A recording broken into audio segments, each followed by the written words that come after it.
Hello friends, Janu the kitchen હાઉસમાં તમારું સ્વાગત છે।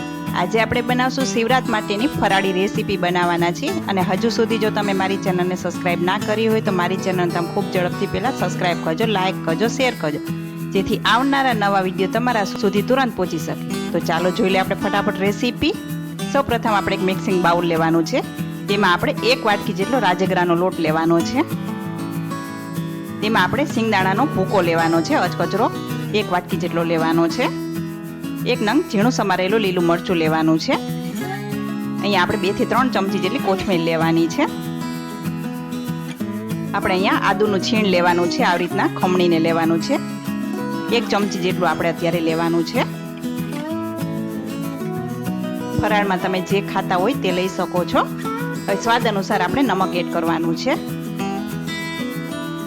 1 ચમચી જેટલું આખું જીરું એડ કરી દઈ। 5 ચમચી જેટલું બ્લેક પેપર છે તે પણ આપણે એડ કરવાનું છે।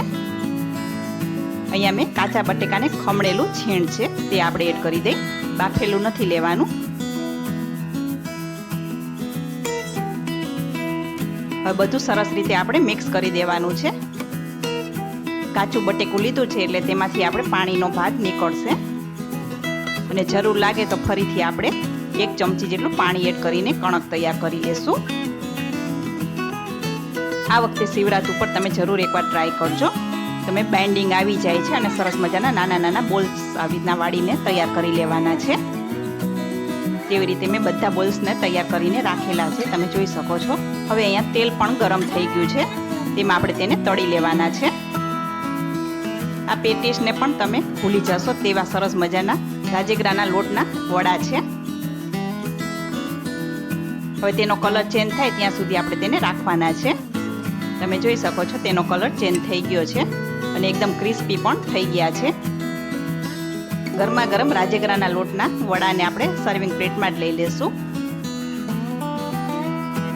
તેને મેં ગ્રીન ચટણી સાથે સર્વ કરેલા છે, ફરાળી છે। તો છે ને સરસ મજાની રેસીપી। તો કેવી લાગી આજની મારી આ રેસીપી? તમે જરૂરથી લાઇક, શેર और સબસ્ક્રાઇબ કરજો અને મને કોમેન્ટ પણ કરજો। ફરી મળીશું અવનવી રેસીપી સાથે, ત્યાં સુધી આવજો।